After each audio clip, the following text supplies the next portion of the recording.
Well, here it is, the Great Montana Centennial Cattle Drive as it moved out early this morning.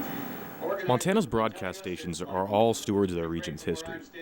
Sitting somewhere in tape boxes or reels of film are the defining moments of an area's history for the past half-century.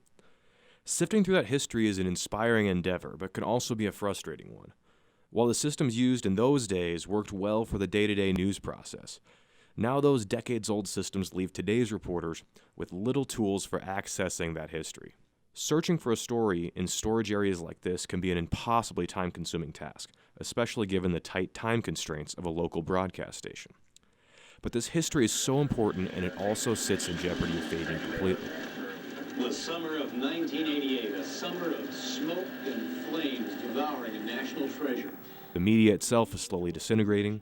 The parts for the machines to play them are harder and harder to come by, as is the know-how to fix them when they break. This road leading into Grand Village is really the make or break point for the fire. This stuff really should be digitized as soon as possible. Several hundred feet above the treetops came over the ridge. But where to start? It might take a full-time position a year or two to roll in those tapes, and where's that budget going to come from? Even if it was all digitized, how would you be able to match the index to the tape? How would you be able to organize it? How can people with the institutional knowledge to know what's important pass that information along? We've thought about all of those questions as we've developed the Montana News Archive system. The system is a digital home for a station's archives.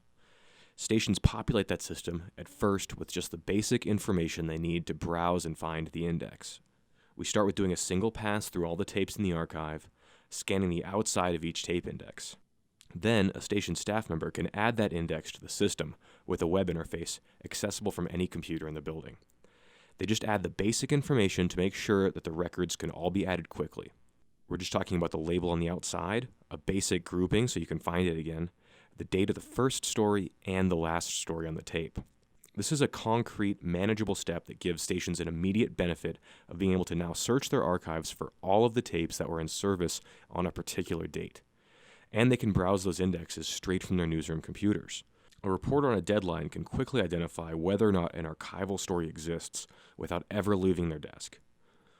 Once the tape has been digitized, then that digital video file can get added to the archive, and now reporters will be able to view those videos straight from their computers. As reporters use the system, they can add notes, such as reminders to come back and look at something. These notes then become searchable. Station staff can also type in the specific stories on the tape, which also become searchable. The great thing about this system is that the more you use it, the more you interact with it, the better it gets. The more content gets added, the more notes that get typed in, the smarter it becomes. I then realized, Max, forget the Santa, because you got to be a cowboy. Once a video is in the system, a reporter can download it straight to their desktop or an edit bay to use in whatever story they happen to be working on. We've also made the system to be as future-proof as possible.